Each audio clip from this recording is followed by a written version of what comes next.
Sais-tu ce qui s'est déroulé aujourd'hui dans les vestiaires du mythique stade Santiago Bernabéu? Un événement d'une telle ampleur qu'il pourrait redéfinir à jamais l'histoire contemporaine du Real Madrid. Ce n'est pas une simple rumeur circulant dans les coulisses.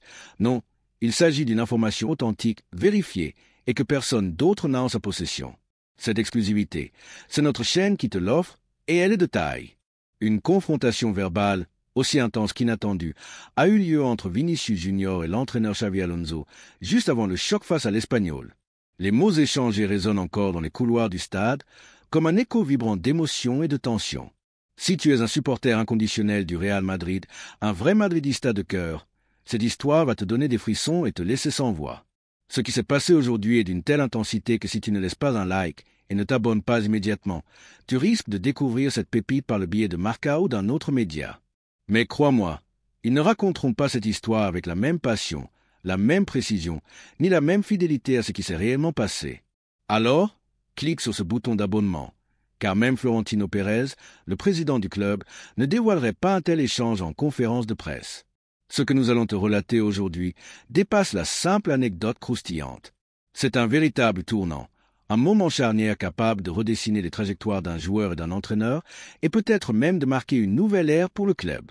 Le plus surprenant dans tout cela, c'est la manière dont cet épisode a débuté, dans une spontanéité presque dramatique. Ce n'est pas Xavi Alonso qui a pris l'initiative d'aller confronter Vinicius. Non, c'est Vinicius lui-même, dans un élan de courage ou d'audace, qui s'est levé de son banc, a traversé le vestiaire et s'est planté devant son entraîneur pour exiger une discussion, et ce, avant même que la composition d'équipe ne soit annoncée. De cet échange sont nés des éclats de colère, des blessures d'orgueil, contre toute attente, des excuses que peu auraient pu anticiper. Mais pour bien comprendre, remontons au commencement de cette scène mémorable.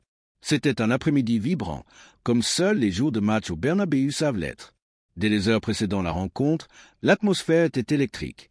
Les supporters affluaient aux abords du stade, brandissant leurs écharpes blanches, chantant avec ferveur, tandis que les caméras capturaient chaque instant des joueurs descendant de leur bus jusqu'à leur entrée dans l'enceinte sacrée.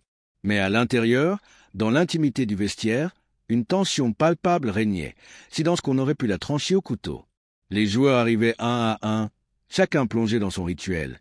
Certains portaient des écouteurs diffusant du reggaeton endiablé, d'autres se laissaient porter par des rythmes brésiliens. Et quelques-uns, plus nostalgiques, vibraient au son de vieux tubes rock des années 90. Tout semblait suivre la routine habituelle d'un avant-match, jusqu'à ce que Vinicius Junior décide de briser ce calme apparent. Le jeune Brésilien, le visage fermé, le front plissé par une gravité inhabituelle, ôta ses écouteurs, les laissant pendre autour de son cou. Dans un mouvement décidé, il se leva de son banc et marcha droit vers Xavi Alonso, qui, à cet instant, consultait méthodiquement ses notes tactiques, un dossier à la main. Les autres joueurs, témoins de la scène, pensaient peut-être que Vinicius allait poser une question anodine, un détail sur l'adversaire ou une consigne technique. Mais ce n'était pas une question. Ce fut une déclaration, un véritable uppercut verbal. Mystère, il faut qu'on parle. Maintenant, je ne peux plus supporter cette situation. Le silence s'abattit sur le vestiaire comme une chape de plomb. Les regards se figèrent, certains joueurs détournèrent les yeux, mal à l'aise, tandis que d'autres feignaient d'être absorbés par des tâches anodines. Kylian Mbappé, par exemple, se mit à lasser ses chaussures avec une concentration exagérée, pendant que Jude Bellingham fixait le sol, comme s'il pressentait qu'un moment historique était sur le point de se produire. Dani Carvajal, le vétéran aguerri, haussa un sourcil, son expression trahissant une pensée. Ça risque de chauffer. Vinicius, lui, ne tremblait pas. Sa voix, bien que chargée d'une rage contenue, était ferme. « J'ai l'impression de ne plus être valorisé ici », lança-t-il. Quand Cristiano est parti, quand Benzema est parti, quand Bale a disparu, c'est moi qui ai pris les responsabilités. C'est moi qui ai porté l'équipe, qui ai marqué des buts décisifs, qui ai enchaîné les dribbles, qui ai contribué à gagner des titres. Et maintenant, on dirait que tout ça ne compte plus. On dirait qu'on ne me fait plus confiance comme avant. Je mérite d'être titulaire, toujours, plus que n'importe qui d'autre. Ces mots résonnèrent comme un coup de tonnerre dans le vestiaire. Ce n'était pas seulement une revendication sur son rôle dans l'équipe, c'était une question de respect, de fierté, et peut-être même un cri du cœur face à un sentiment d'injustice. L'ambiance devint incandescente. Certains joueurs s'attendaient à ce que Xavi Alonso, connu pour son calme légendaire, perde patience et réponde avec véhémence. Mais l'entraîneur, fidèle à son passé de milieu de terrain maître du tempo, prit une profonde inspiration, marqua une pause et répondit avec une froideur qui, paradoxalement, était plus tranchante qu'un éclat de voix. « Vinicius, écoute-moi attentivement, car je ne me répéterai pas. Quand tu es arrivé ici, tu n'étais rien. Rien d'autre qu'un gamin plein de promesses, un talent brut. C'est le Real Madrid qui t'a donné une scène, un maillot, une histoire. Tu dois tout à ce club, bien plus que ce club ne te doit. Si tu penses le contraire, tu fais fausse route. » Chaque mot était pesé, chaque phrase claquait comme un verdict. Alonso poursuivit, implacable. « Tu veux du respect ? Le respect ne s'exige pas, il se gagne. Jour après jour, sur le terrain, avec des titres, avec des efforts, avec de la discipline. Cristiano, Benzema, Bale, tous ont eu leurs moments de gloire, mais aussi leurs épreuves. Aucun d'eux ne s'est cru plus grand que l'écusson du Real Madrid.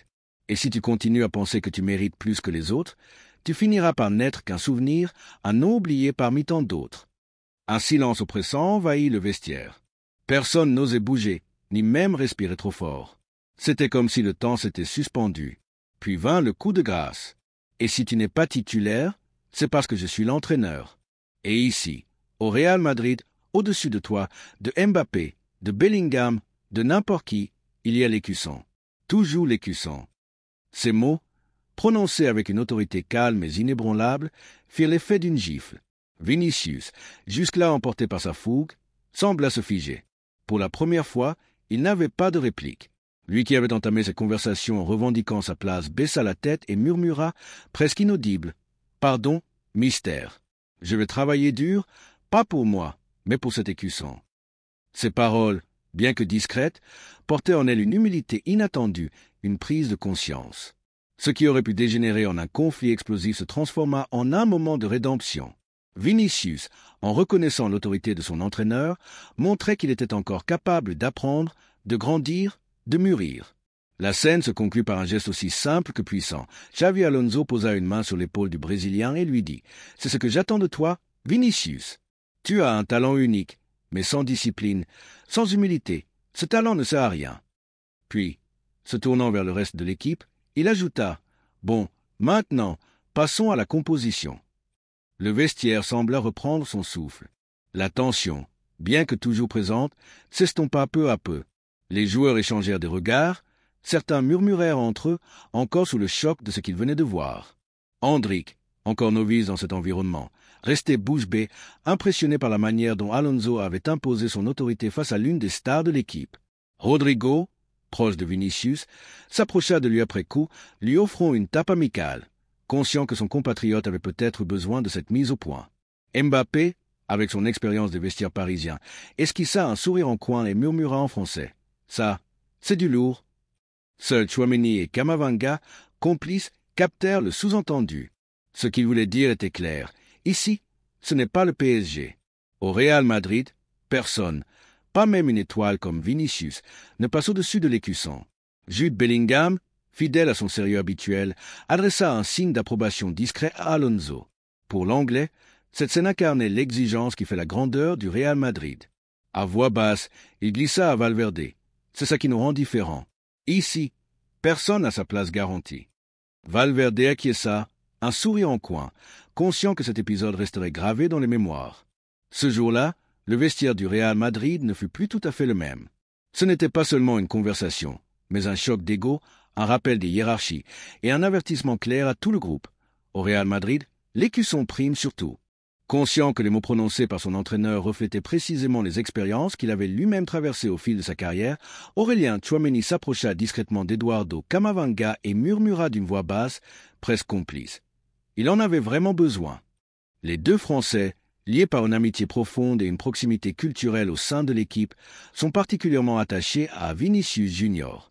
Pourtant, ils savaient pertinemment que le Brésilien, avec son tempérament fougueux, se laissait parfois emporter par un flot d'émotions trop intense, au point de risquer de perturber l'harmonie du groupe. Camavinga, fidèle à son caractère espiègle et blagueur qui apporte souvent une touche de légèreté dans les moments tendus, ne put s'empêcher de plaisanter pour détendre l'atmosphère.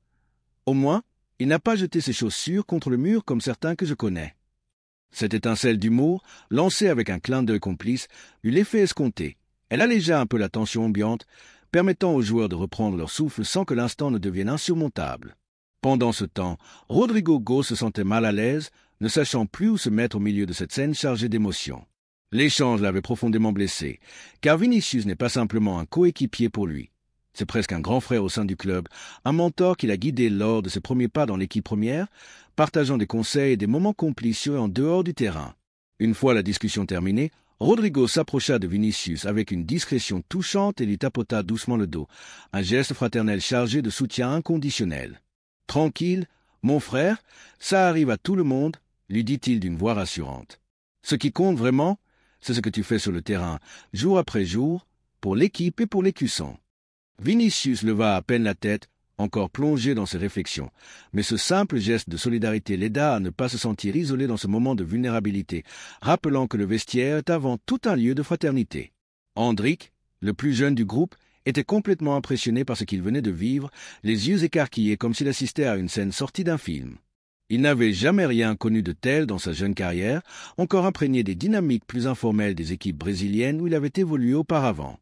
Pour lui, qui rêve encore ardemment de se faire une place durable dans cette équipe légendaire, assister à une star mondiale comme Vinicius demander pardon devant tout le monde fut une leçon de vie inoubliable, un rappel brutal de l'humilité requise au sommet. Plus tard, il confia à voix basse à Frank Garcia, son compatriote et aîné dans l'équipe. « C'est un autre monde ici.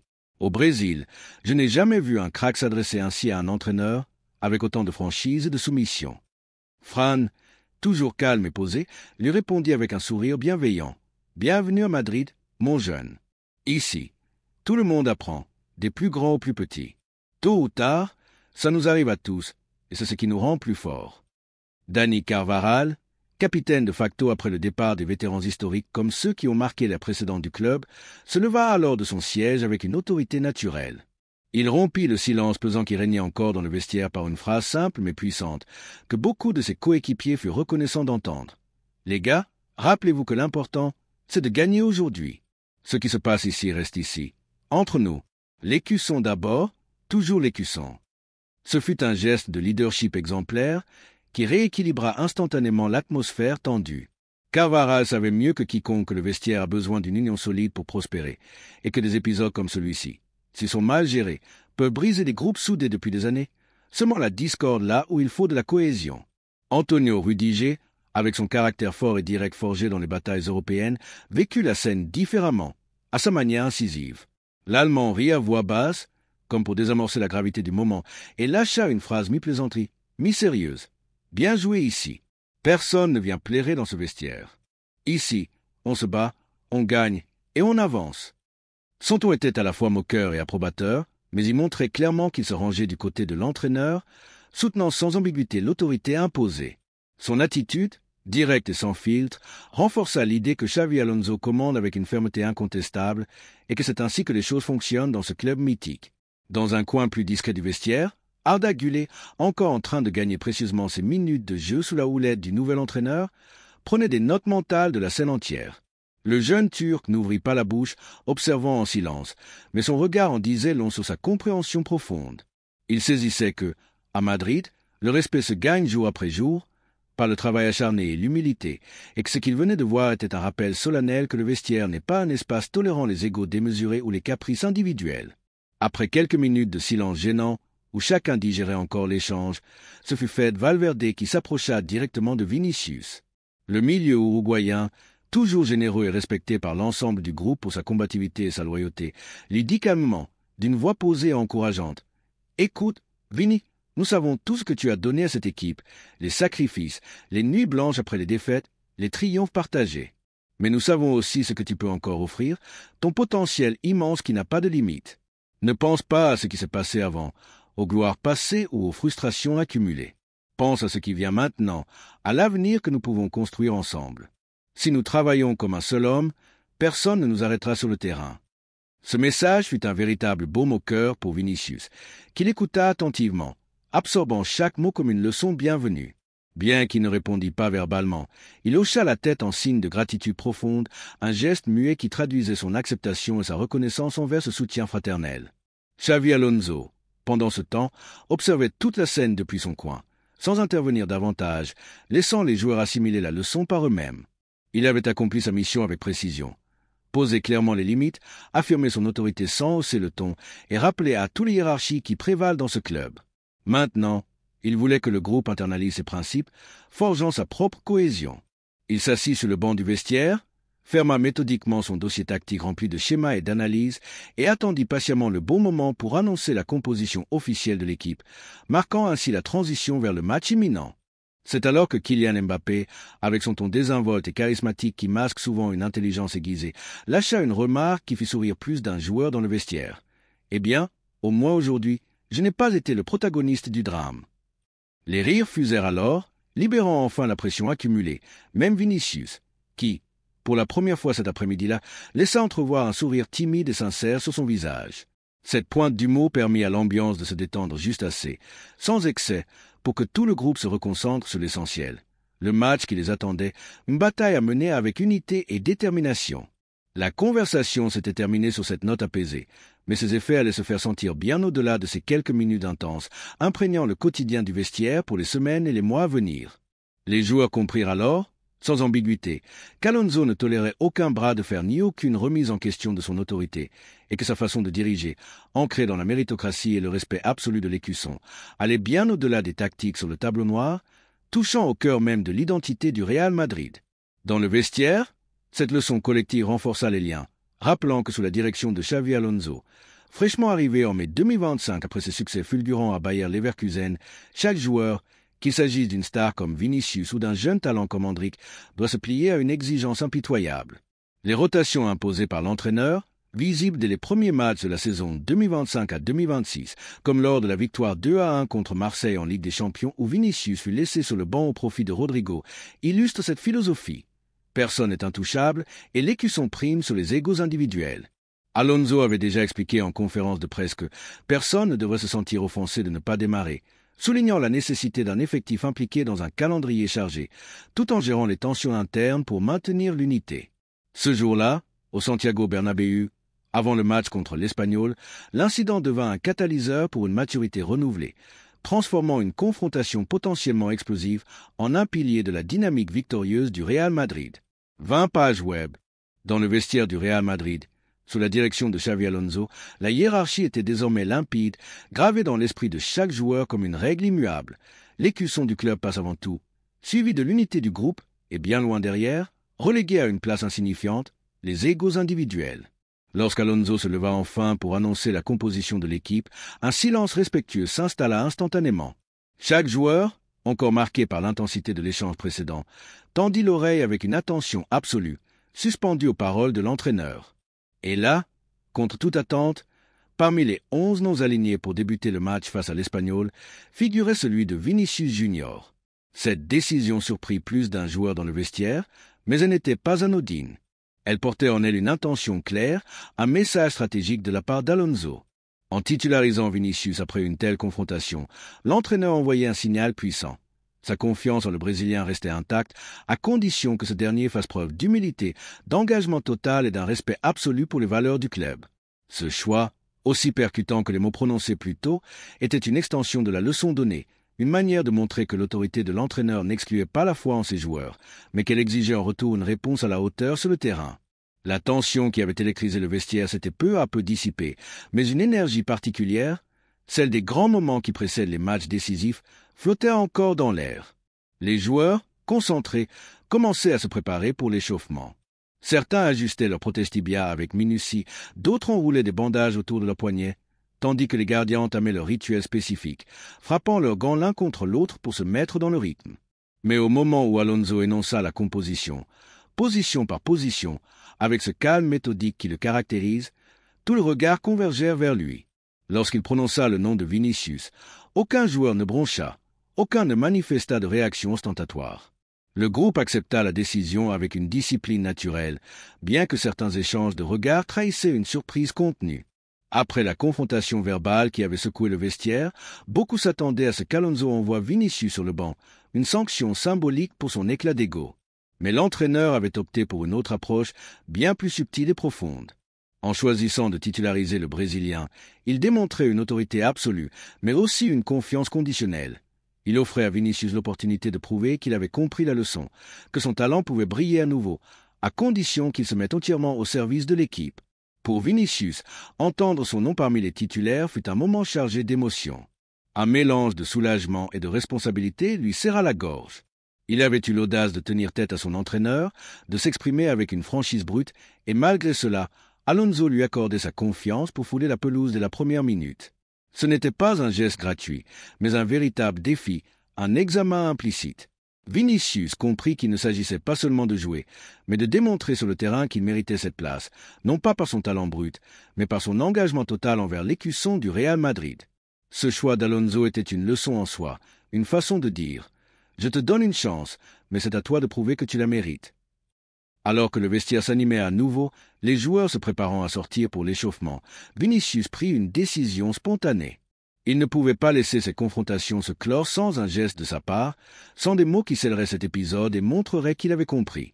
Laissant de côté les chaussures qu'il était en train de lasser, il se leva de son banc et traversa le vestiaire d'un pas décidé, mais empreint d'une humilité nouvelle.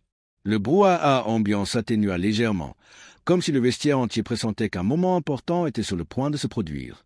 Vinicius se planta devant Xavi Alonso, le regardant droit dans les yeux avec une sincérité désarmante, et prit la parole d'une voix ferme mais respectueuse. « Mister, merci de me faire confiance. Je sais que ce qui s'est passé tout à l'heure n'était pas correct. Je sais que je me suis trompé.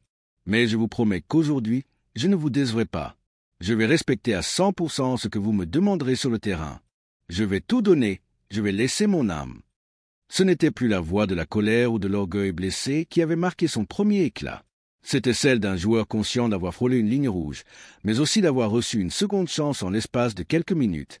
Vinicius baissa légèrement les yeux, un geste presque imperceptible mais chargé d'humilité, avant d'ajouter « Je sais que parfois, je me laisse emporter par mes émotions. Mais aujourd'hui, je vais vous prouver que vous avez raison de croire en moi. Pas pour moi, mais pour l'équipe, pour le Real Madrid. » Xavi Alonso l'écouta sans l'interrompre, son regard perçant fixé sur le joueur, absorbant chaque mot avec cette gravité qui le caractérise. Puis, après un instant de silence, il hocha lentement la tête, comme pour marquer son approbation. D'une voix posée mais d'une intensité rare, il répondit « Fais-le, Vinicius, mais ne le fais pas pour moi. Fais-le pour le plus grand club du monde, le Real Madrid. Ici, personne ne joue pour soi. Nous jouons tous pour l'écusson, pour ce maillot, pour cette histoire. Si tu comprends cela, si tu le portes dans ton cœur, alors tu seras imparable. N'oublie jamais, ce club est au-dessus de nous tous. » Ces mots, prononcés avec une autorité tranquille mais inébranlable, résonnèrent profondément dans l'esprit de Vinicius. Le vestiaire, déjà vibrant de l'énergie d'avant-match, s'imprégnait de cette intensité unique. Les bruits métalliques des crampons sur le sol, les échos des chants des supporters filtrant depuis les tribunes, et cette montée d'adrénaline si particulière qui précède l'entrée sur la pelouse du Santiago Bernabéu formaient un cocktail enivrant. Vinicius, les paroles d'Alonso encore vibrantes dans sa tête, sentit un feu nouveau s'allumer en lui. Ce n'était plus la rage d'un orgueil blessé, ni la frustration d'un joueur se sentant sous-estimé. C'était une motivation pure, une détermination à se racheter, à prouver qu'il était digne de la confiance renouvelée de son entraîneur et du maillot qu'il portait. Ce match contre l'Espagnol n'était plus seulement une rencontre sportive. Il devenait une occasion unique pour Vinicius de montrer qu'il avait compris l'essence du Real Madrid, l'écusson avant tout. Alors que l'équipe se rassemblait pour former le couloir menant au tunnel, Vinicius fit un pas supplémentaire, un geste impulsif mais chargé de sens. Il s'approcha à nouveau d'Alonso, cette fois à voix basse, de manière à ce que seul l'entraîneur puisse l'entendre.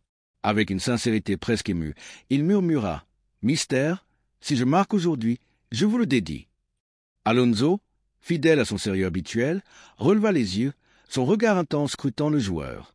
Pendant un instant, il sembla peser ses mots, comme il le fait toujours, choisissant chaque parole avec soin.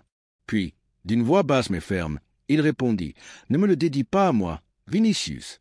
Dédie-le au Real Madrid, à ce stade, à ses supporters, à cet écusson que tu portes sur la poitrine. C'est la seule chose qui compte ici. » Vinicius hocha la tête, les lèvres serrées pour contenir une émotion palpable.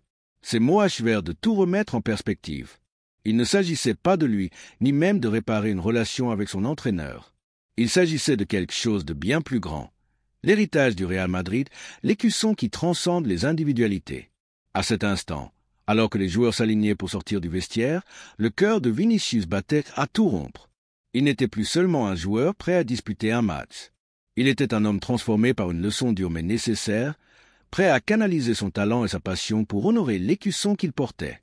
Les chants des supporters s'intensifiaient, le bruit des crampons résonnait dans le tunnel, et l'équipe, unie par cet épisode, s'apprêtait à fouler la pelouse du Bernabéu avec une détermination renouvelée. Ce jour-là, sous l'égide de Xabi Alonso, le Real Madrid ne jouait pas seulement pour une victoire, mais pour réaffirmer ce qui fait sa grandeur, un club où l'écusson est roi et où chaque joueur, quel que soit son talent, doit se plier à cette vérité intemporelle.